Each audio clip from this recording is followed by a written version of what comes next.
Bien, bien, un lindo día en Buenos Aires. Esta semana hay abundante información para que usted nos brinde su análisis.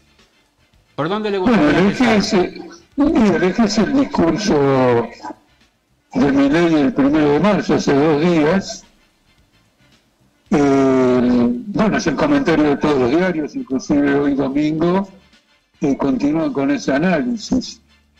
A mí me gustaría empezar el tema del discurso del viernes pasado por la escenografía. Porque todo el mundo informó, fue muy claro, que la cadena nacional que organizó Milei estuvo diseñada de tal manera de enfocarse solamente en la barra que aplaudía y diputados que aplaudían, en miradas de entusiasmo, miradas complacientes de una minoría de la Asamblea Legislativa. En cambio, en ningún momento se enfocó el conjunto del escenario, algo que cuando el presidente de Estados Unidos se presenta para el discurso sobre el Estado de la Unión, muy claro, la gente que está de acuerdo no solo aplaude, sino que a veces se pone de pie, y los que están de acuerdo se quedan sentados y no aplauden.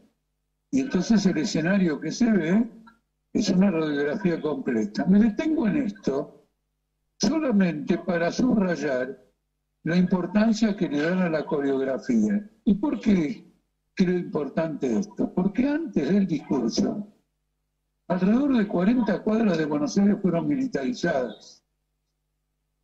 La Asamblea Legislativa no se reunió en condiciones normales. La Avenida de Mayo estaba completamente intransitable, enteramente vallada, y las calles paralelas también se encontraban sin autorización para el tránsito y con camiones, carros hidrantes, camiones con policías, todos prestos a intervenir. Y el personal que participó de esta operación no era la policía de la ciudad, era la Policía Federal, la Gendarmería y la Prefectura. Este despliegue es muy importante porque es un despliegue intimidatorio para la población e intimidatorio para la Asamblea Legislativa. A ver, en un momento de confrontación de Milei con los gobernadores, en un momento en que Milei comprueba que es una absoluta minoría en el Congreso, es una forma de decirle, che, pero no se olvide que el que tiene las armas soy yo.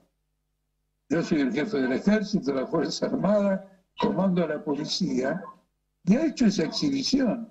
Ha sido un mini estado de sitio en torno al Congreso. Usted piensa que Milei, cuando viaja al exterior, se jacta de ir en avión de línea. Todos suponemos que lo hace con un grupo de custodia, nada más.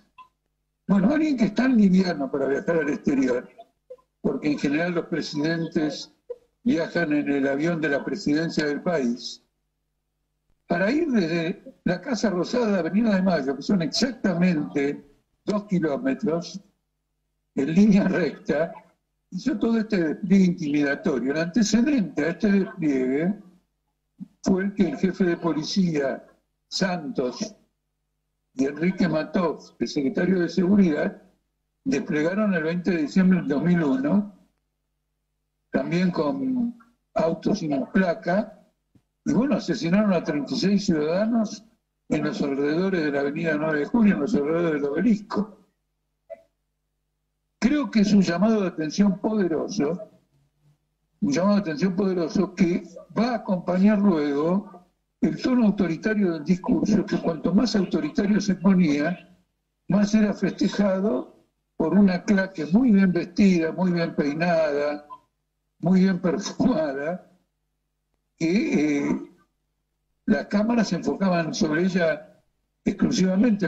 Lo digo porque en un momento que se les escapó un poquito el rostro de María Eugenia Vidal, que no tiene nada de socialista, tenía una cara de, como ustedes saben, de culo, de insatisfacción, de molestia, realmente sorprendente, porque finalmente ella representa al ala derecha de la política Argentina y por lo tanto forma parte de la corriente en la que se encuentra militando Milei. Creo que esto es muy importante en un escenario de confrontación del gobierno con la mayoría del país debido al desplome de salarios, jubilaciones, de prestaciones sociales y de confrontación con el propio Congreso. Milei se subió ahí al atril de un Congreso que ya tiene los votos, algo que reafirman los diarios de hoy, para derogar el DNU. Y a eso obedece que haya hecho una propuesta de pacto político en Córdoba el 25 de mayo, que es una forma de ver o de tratar de que la votación de ese DNU no se haga.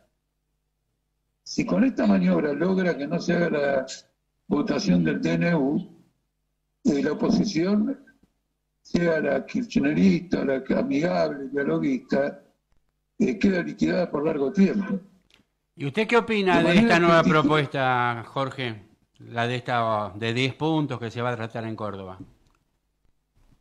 Bueno, los 10 puntos, como lo señaló muy bien Quinta Fuentes, son una copia textual de lo que en la década de Menem, de los 90, era el Tratado de Washington, el Consenso de Washington, que en el fondo son un conjunto de generalidades a favor de un ajuste contra la población. Tampoco ese consenso contemplaba una crisis de la envergadura como en Argentina. Era una línea general que se establecía para los países de América Latina en función de un plan de grandes privatizaciones, como ocurrió con Menem, con todas las empresas del Estado, en beneficio de grandes capitales tanto de orden nacional como internacional. Pero lo de Argentina no es lo que pasaba en los 90. No, Argentina está viviendo un proceso recontra hiperinflacionario. Esa es la otra parte del discurso. En la otra parte del discurso, Milei mintió descaradamente y no he observado que nadie se lo señale, porque cuando él dice que tiene superávit fiscal, superávit comercial, que absorbe dinero, etcétera, ha mentido en forma descarada. El déficit es más alto que nunca, solo que él paga las cuentas hasta donde llega la recaudación tributaria y lo demás lo transforma en deuda. De manera, a ver, entendámonos, si yo gano 100 pesos y gasto 500, pero pago solamente 100 pesos, ¿alguien puede decir que tengo equilibrio en mis cuentas? La deuda también forma parte de la cuenta. Y eso ha crecido, la deuda, por ejemplo, bajo la forma de título del Tesoro Nacional, crece constantemente. Por otro lado, esos títulos del Tesoro Nacional son una forma de cuasimoneda. ¿Por qué? Porque están atados a un acuerdo con el Banco Central, por el cual el Banco Central está obligado a comprarle esos títulos a los tenedores si estos se quieren desprender de ellos. Es decir, que se convierten en pesos en forma inmediata. Y si Milei esos pesos que se producen en forma inmediata los quiere absorber, tiene que decirle al Banco Central que contraiga más deuda. Ahora, el propósito del plan económico de Milei era que sacarle toda la deuda al Banco Central. Y en lugar de sacarle toda la deuda al Banco Central, la está aumentando. Nosotros tenemos una inflación reprimida infinitamente mayor que la que había bajo el gobierno de Massa.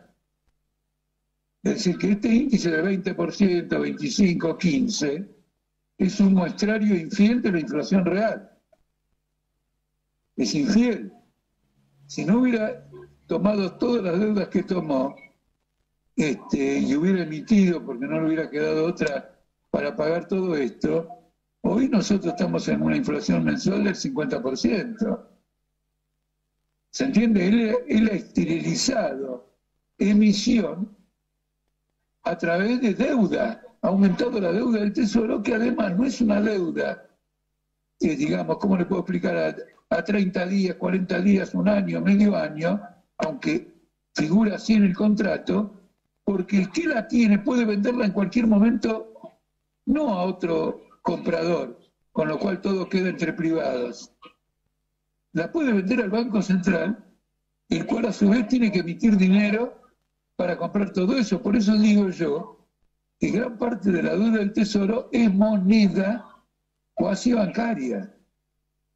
Entonces es un discurso completamente mentiroso y finalmente tiene por objetivo, el único objetivo de Milei la noche pasada es evitar que le deroguen el DNU. Porque si le derogan el DNU, puede enfrentar un colapso político en el Congreso. Tengo versiones bastante confiables de que el juicio político a Milei está redactado y archivado, no se va a presentar. Ninguna oposición quiere en este momento derribar a Milei. Pero ante el temor de que se le escape la vaina al presidente, tienen preparado un recurso último para salvar, digamos, al aparato del Estado. Permítame agregarle otra cosa más. En la parte económica que yo le señalé que la inflación está muy reprimida, bueno, está reprimida y la inflación real es muy superior, esto significa que en algún momento va a haber una nueva devaluación. Y el propio Milei y la Libertad Avanza son de la opinión que una nueva devaluación revienta el plan económico porque sería intolerable para el conjunto de la población después de la de Massa. Antes de las elecciones, la de Milei, cuando asumió la presidencia, y esta otra cosita más. Él se jacta de que entran dólares, pero por supuesto que entran dólares y no se gastan. Las importaciones el pago de las importaciones se encuentran pisadas. Se importa pero no se paga. Nuevamente a través de un tema de crédito y él ha emitido un bono para eso.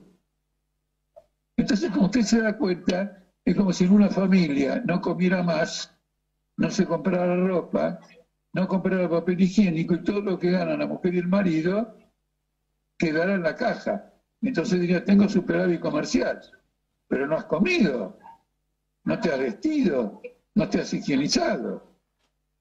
Entonces es una bomba de tiempo. ¿Quién advirtió de esta bomba de tiempo? Y yo lo señalé en audiciones anteriores en este programa, el Fondo Monetario Internacional. La presencia del FMI hace una semana y media acá en la Argentina fue para decirle a Milei que tiene que introducir correcciones a ese plan porque en cualquier momento puede haber un estallido financiero.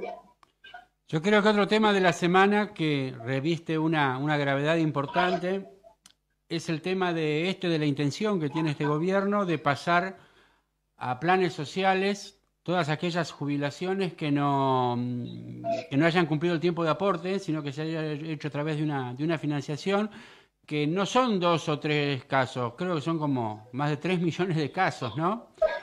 Y por el otro lado, la intención manifiesta que hay desde el gobierno de criminalizar a aquel que no ha cumplido con los aportes correspondientes, cuando la responsabilidad no corre por la persona que ha trabajado en negro, sino por el empleador que no ha cumplido con sus aportes, por los sindicatos que se han vendido y han permitido eso, y también muchos gobiernos que han impulsado el trabajo en negro, que significa este problema que tienen las cajas de jubilaciones.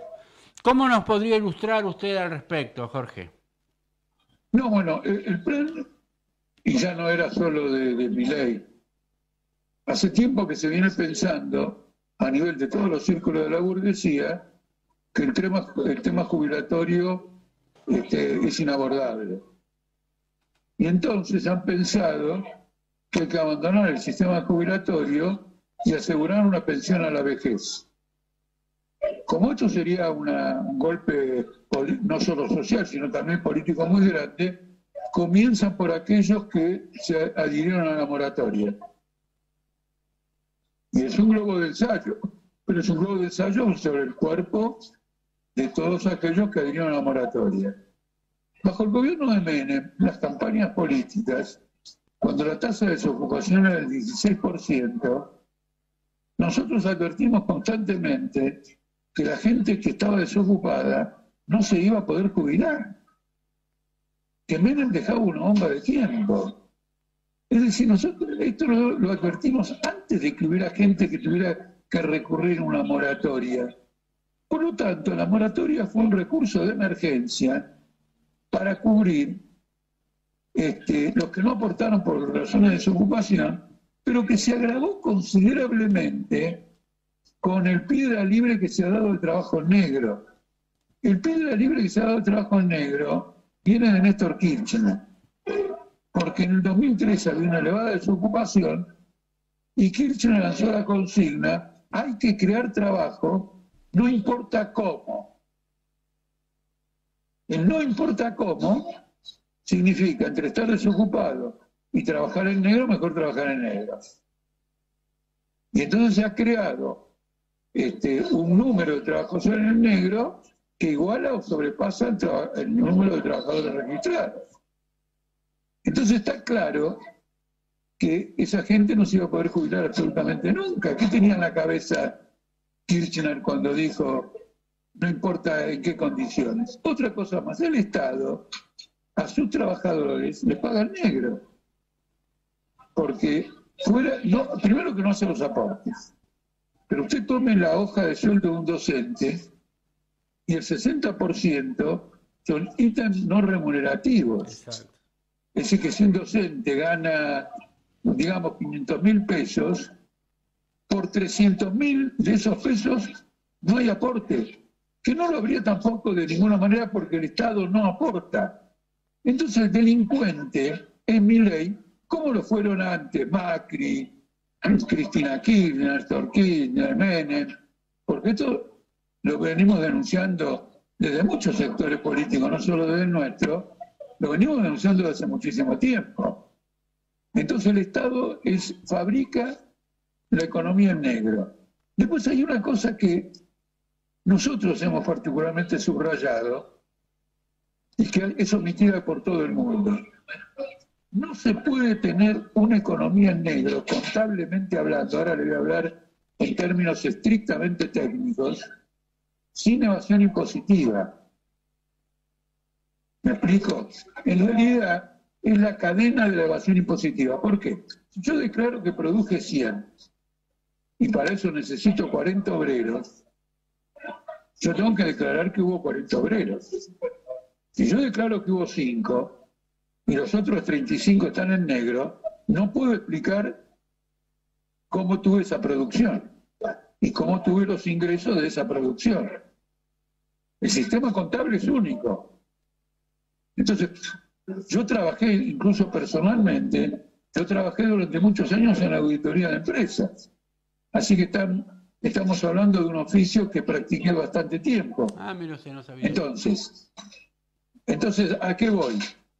Es un negocio el trabajo en negro para el capitalismo, porque no aporta, pero además consigue facilitar la evasión impositiva. Produjo 100, declara que en realidad produjo 50 y cuando dice que tiene 5 obreros, en lugar de tener 30, es coherente. Con 5 obreros se produce 50, no 100.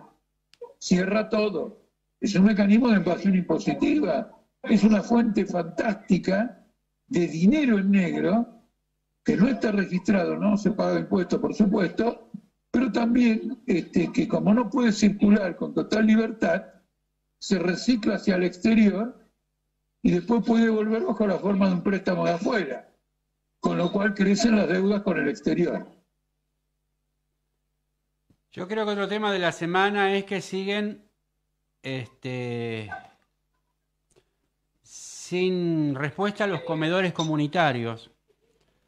Y sobre esto tengo una pregunta que viene desde Neuquén, de Julio B., que dice: la ministra de Capital Humano, Sandra Petovelo, firmó convenios por 20.000 millones de pesos para la compra de 5 millones de unidades de alimentos.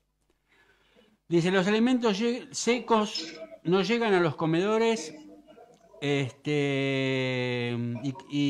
¿cómo es? Comedores y merenderos comunitarios desde noviembre del 2023. O sea que se ha dejado a 4 meses sin comida a millones de personas. Y por el otro lado le pregunto a usted, ¿no cree que por fin se pasará, se dejará de hacer negocios con el hambre de la gente? No le quepa ninguna duda, el presidente del Banco Nación actual ha emitido un bono por 400 millones de pesos. No ha emitido, ha comprado un bono por 400 millones de pesos que emitía su hijo, que dirige una empresa. Por lo tanto, este negocio de los alimentos, de que yo produzco los alimentos, compro los alimentos, licito o no licito, directamente o no directamente, y después no los mando, y bueno, lo voy metiendo por circuitos informales, y cobro. Es decir, que hay un negociado en marcha, esto del Banco Nacional es un negociado. ¿Cómo es que le va a comprar, va a financiar, en un momento que hay crisis financiera, va a financiar a la empresa del hijo? Es una incompatibilidad. ¿Cuánta gente está sin financiamiento de ningún carácter? Entonces, la tesis de que la casta es corrupta y esta gente es sana, bueno, no lo puede decir un gobierno que tiene a Caputo como ministro, por favor. Caputo hizo el negociado más grande desde la época de Menem, cuando volcó el dinero que le dio el FMI para financiar la fuga de capitales. Y esos capitales los fugaban los fondos amigos de Caputo. Por eso lo tuvieron que echar del Banco Central y del Ministerio de Economía en la época de Macri. Entonces, esto es un negociado. Ahora, este gobierno, muchos de estos negociados los disfraza con un déficit de gestión. Como no tienen aparato, no tienen cuadro, no tienen partido, les cuesta llenar los puestos gubernamentales. Eso es un cuento, porque en el caos administrativo que se ha creado con este tipo de argumentos, y bueno, es muy fácil meter la mano en la lata. Así que están viviendo. Mire, ocurre lo siguiente, Milei se jacta tan sistemáticamente de que no es casta, de que no tiene ambiciones de poder y todo lo demás. La jactancia siempre es un síntoma de lo contrario. Porque una persona normal, por ejemplo, que va por la calle caminando, no se jacta de que camina, le parece natural. En cambio, una persona que sufrió algún tipo de discapacidad en términos de caminar y va progresando, entonces agarra y dice, mira, ahora camino mejor. Es decir, siempre es la expresión de una carencia. Son discursos mentirosos, falsos. En realidad, Milei es el hombre exacto para el cargo de presidente de la Argentina hoy, porque el ajuste que reclama la Policía Nacional e Internacional requiere de un ejecutivo sin inhibiciones morales. Y si hay un momento en que el más chorro de los capitalistas se da cuenta que tiene que parar la mano. Este no. Esa imagen de la motosierra es muy significativo. No tengo ninguna inhibición. No tengo principios de ninguna clase. Tengo un determinado propósito, como Netanyahu tiene el propósito de quedarse con Gaza, y si para quedarse con Gaza tiene que hacer una limpieza étnica de 2 millones de personas, se hace la limpieza étnica. Netanyahu también carece de principios morales. Eso lo saben especialmente los sionistas y los israelíes, que lo tienen en un juicio a punto de condenarlo a la cárcel. En la guerra, bueno, ya lo hemos comentado esto. No, quiero decirle que es el personaje adecuado a una política sangrienta. Ahora, personajes de este tipo generan también una reacción.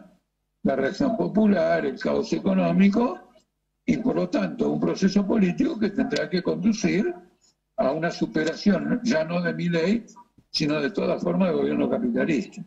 Otro tema de la semana que no podemos dejar de comentar, o al menos usted no puede dejar de comentar, es este inicio de clases que ha sido bastante irregular, y con convocatorias también a paros que también fueron de modo irregular.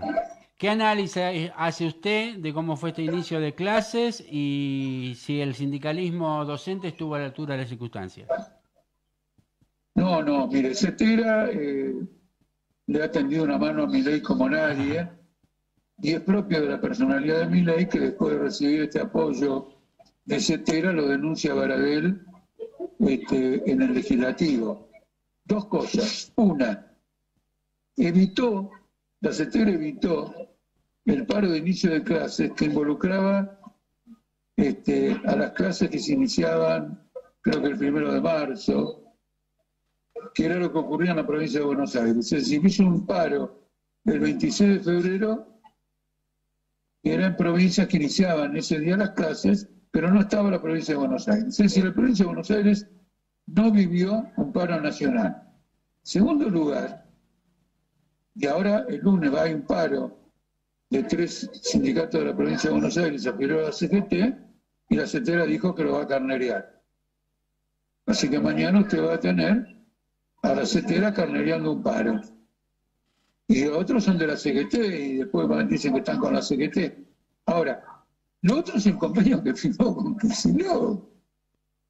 Es un aumento del 25-30% con una inflación rampante. Y además, de nuevo, como les dije antes, el básico está en 250.000, 260.000 pesos, pues vienen ítems no remunerativos, entre los cuales hay un ítem por paros, hay ítem por enfermedad, etcétera, presentismo, etcétera, bueno, que perjudican notablemente al trabajador. Ahora, la responsabilidad de Cetera es particularmente importante porque la Cetera es una suerte de CGT. Es en realidad, por lo menos en esta época, el único sindicato verdaderamente nacional. Es un sindicato que por estar en la educación llega a todos los estratos de la población, afecta a todos los estratos, está vinculada a todos los estratos. Es un termómetro de la rebelión popular, del descontento. Y entonces, no hay nada, en medio de una inflación descomunal, un deterioro de salario fenomenal, un deterioro de las condiciones educativas fenomenales, no hay ninguna lucha. Mañana creo que va a haber huelga en Santa Fe, probablemente no lo tengo muy presente, pero creo que también posiblemente en la capital de Córdoba, pero es un gremio paralizado, como ocurrió con la propia CGT.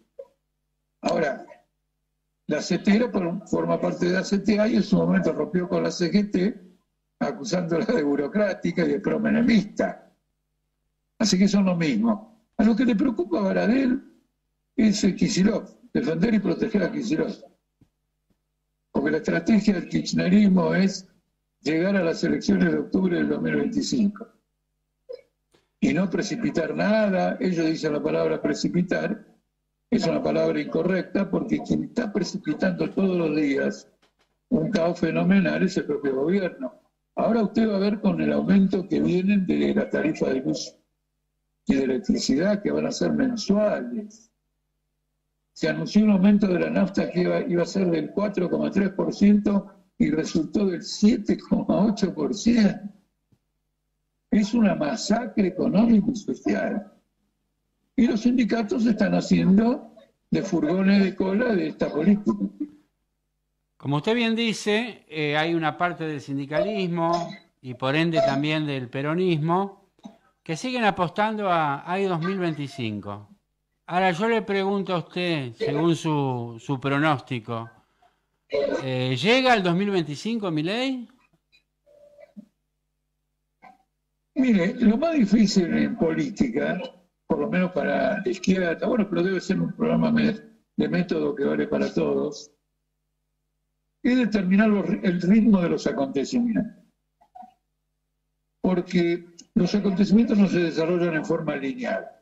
Por ejemplo, Caputo tiene una expectativa enorme en el ingreso de la cosecha de soja al mercado y por lo tanto la exportación. Lo mismo con la carne. Por ejemplo, uno de los temas que les va a impedir a ellos controlar la inflación es que el día que nosotros no comamos más carne porque está cara, esa carne se sigue vendiendo a precios caros al exterior. Entonces el precio no va a bajar porque nosotros no la comamos.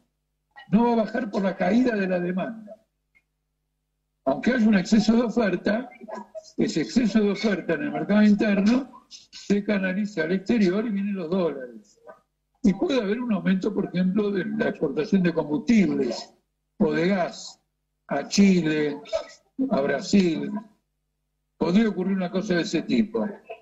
Pero también pueden ocurrir cosas de tipo negativa desde el punto de vista de las apuestas que hace el gobierno. Es muy difícil medir el ritmo de los acontecimientos. Lo que es claro es que el gobierno está gobernado con un cepo cambiario. Eso téngalo presente. Ese es otro factor de inflación reprimida.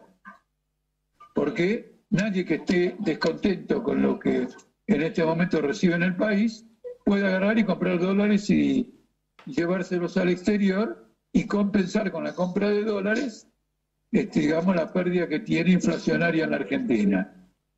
Tiene otro elemento usted ahí. Ahora, él tiene que levantar el cepo para que mejoren para que los exportadores quieran exportar. Ojo con esto. Y levantar el cepo significa una salida de capitales. Por lo tanto, levantar el cepo va a significar también una devaluación. Las variables económicas están concatenadas.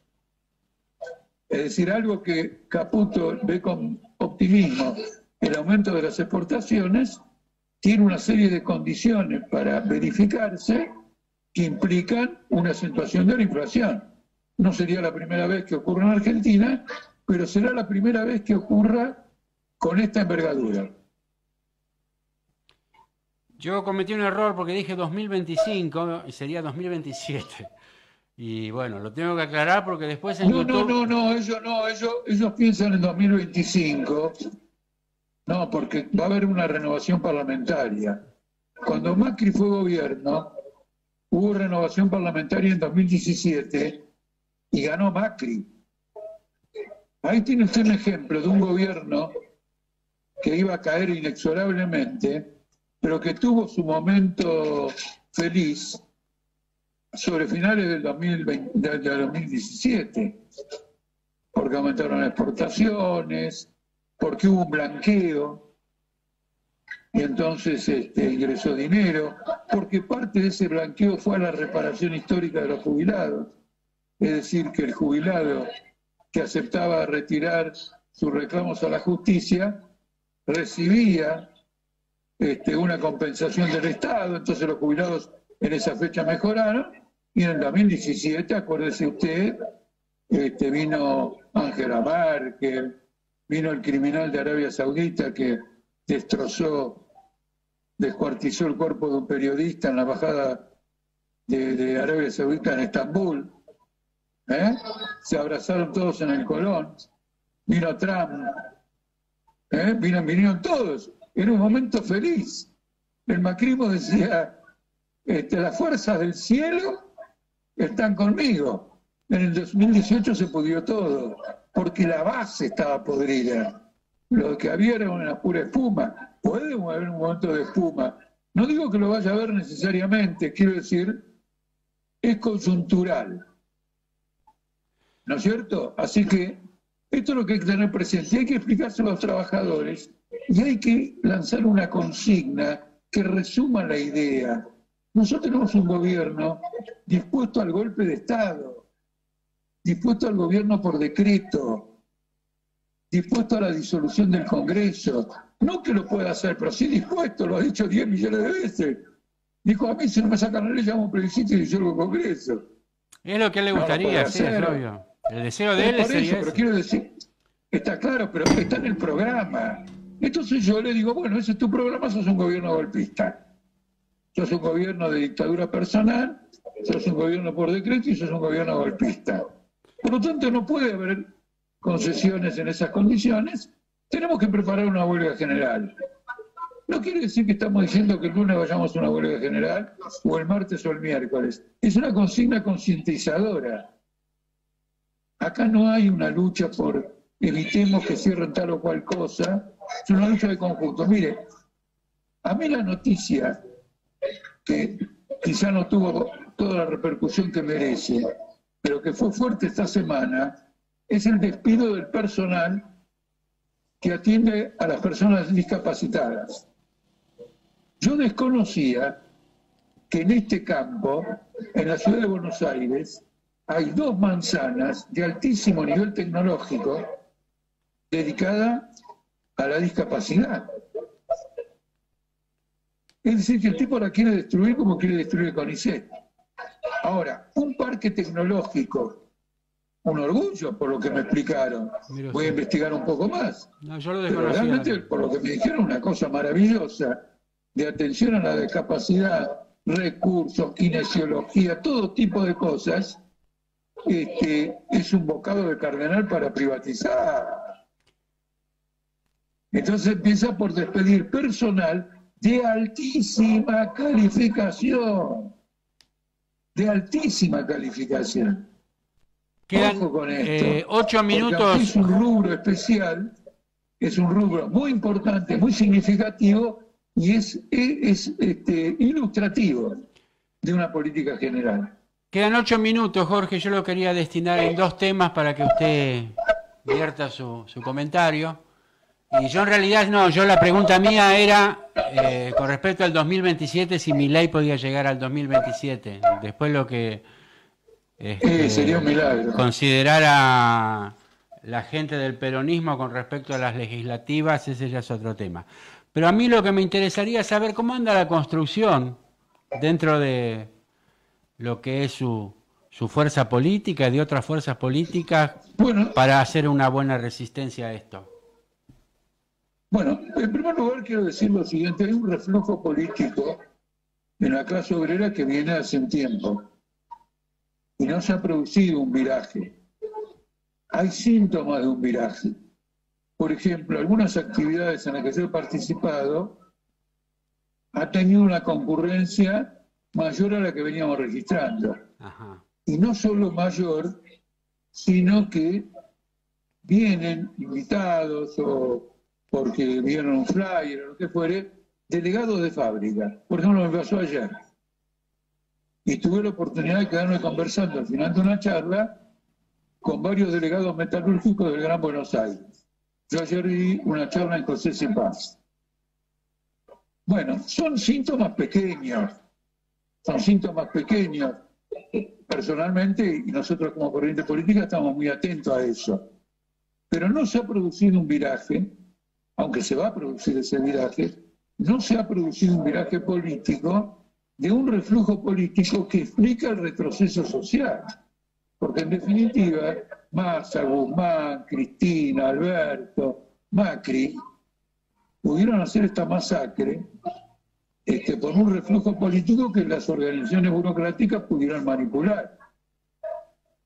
Esto tiene que cambiar, y esta crisis debiera hacerlo cambiar. Entonces, estamos en esa orientación. Ahora por eso le prestamos mucha atención a la marcha el 8 de marzo por el Día Internacional de la Mujer, que era el 24 de marzo. Y acá quiero decirle que están haciendo, especialmente el Frente de Izquierda y de la Unidad, está buscando a toda costa un frente con el kirchnerismo para marchar el 24 de marzo. Entonces, como usted ve, el viraje político se producirá a pesar del FITUR, no con el FITUR, porque esto es un obstáculo. Una cosa, creo que yo lo expliqué en alguna oportunidad, es que no solo con kirchneristas, sino con cualquiera, nos unamos en una actividad organizada para obtener un reclamo, una reivindicación, un propósito, y otra cosa es que en una fecha conmemorativa como el 24 de marzo, después de 40 años de marchar en forma independiente, decidamos marchar en lo que es objetivamente un acuerdo político con el kirchnerismo. El kirchnerismo acepta la reforma laboral, lo dijo en el último documento Cristina Kirchner, lo acepta Gerardo Martínez, lo acepta la CGT. ¿Está claro? Son cómplices de esta situación, buscan el compromiso con Milei. No, quizás no en forma directa, pero a través de los gobernadores. Bueno, vienen los gobernadores del PRO, vienen los gobernadores de los radicales, también van los peronistas y disimulados entre todos hacen un bloque para negociar con Milei. Entonces, eso es un reflejo de que no necesariamente la crisis radicaliza a determinadas organizaciones de izquierda, sino que las empuja más profundamente hacia la derecha. Últimos Porque 5 es un hecho minutos, inédito. Es un Jorge. hecho inédito. Últimos Es 5 un hecho inédito. últimos 5 minutos y yo se los quería destinar, porque ya que se han cumplido 2 años ya de la guerra de Rusia y Ucrania. Parece que a Ucrania le está costando conseguir más financiación a través de Estados Unidos, del Congreso de Estados Unidos. Le está costando conseguir material humano porque ha tenido muchas bajas humanas y no tiene la misma población que puede tener Rusia. Y es como que se está Mire, desinflando un poco. ¿Cómo lo ve usted? Bueno, hoy justo hay una noticia que permite resumir su inquietud. El diario El Mundo de España y el Washington Post de Estados Unidos dieron a conocer una reunión de los altos mandos militares alemanes para enviar a Ucrania cohetes sofisticados, misiles sofisticados de 500 kilómetros de alcance, 35 metros de vuelo del suelo, por lo tanto indetectables, para golpear al interior de Rusia. La noticia explotó. El primer ministro alemán, que está en pleno retroceso, trató de desmentir todo esto, pero como consecuencia de esta noticia empezó a revelarse que todos los gobiernos de Europa, o si no todos los más importantes, y también Estados Unidos, tienen la intención de reforzar, escúchenme, no de mandar, de reforzar la presencia de tropas propias que tienen en Ucrania. Todavía no bajo la forma de tropas de combate, pero en todos los niveles de la estructura militar ucraniana. Estados Unidos, Alemania y Francia Macron anunció que quería enviar al ejército francés sobre el terreno, lo cual provocó toda una serie de indignaciones, pero para determinados informantes serios, Macron hizo este anuncio a pedido de Biden. Por lo tanto, no es una iniciativa de Macron, sino que es una iniciativa de Estados Unidos. En una palabra, el retroceso ucraniano, que no pudo vencer las vallas rusas en las zonas orientales, y no solo eso, sino que ha perdido un territorio adicional, no abre un camino hacia el reconocimiento de que, bueno, esta guerra para la OTAN no ha conducido a nada, ha sido un fracaso y todo lo demás, sino por el contrario, está llevando un replanteo político para ir más profundamente a la guerra. O sea, una intervención directa. No sabe usted la cantidad de análisis que hay hoy en torno a esta cuestión de atacar a Rusia, de llevar a Zelensky de Kiev a una ciudad que se llama Lvov, en el oeste, para alejarlo de la zona de combate.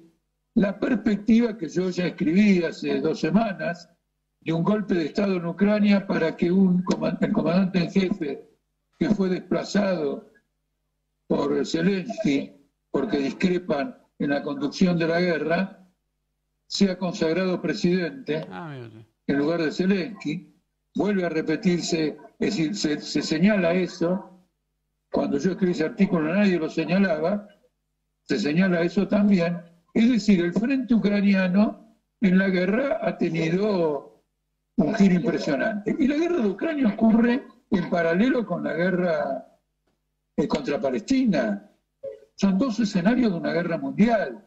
Porque no puede entenderse la envergadura de los propósitos de Netanyahu si el asunto fuera una pelea de los sionistas con los palestinos.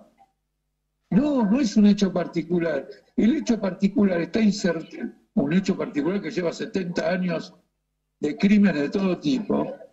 Este hecho particular ahora se inserta en un escenario de confrontación bélica a nivel mundial. Hay que verlo de esa manera. Por ejemplo, ya ahora los bombardeos al Líbano de parte de Israel son sistemáticos. La expropiación de tierras de palestinos en Cisjordania ya no tiene vallas. Es un escenario que cambia todo el panorama del Medio Oriente en el sentido de una confrontación más amplia. Esto me parece que es bueno señalarlo en momentos que en Argentina hay un gobierno alineado con la OTAN y alineado con Netanyahu.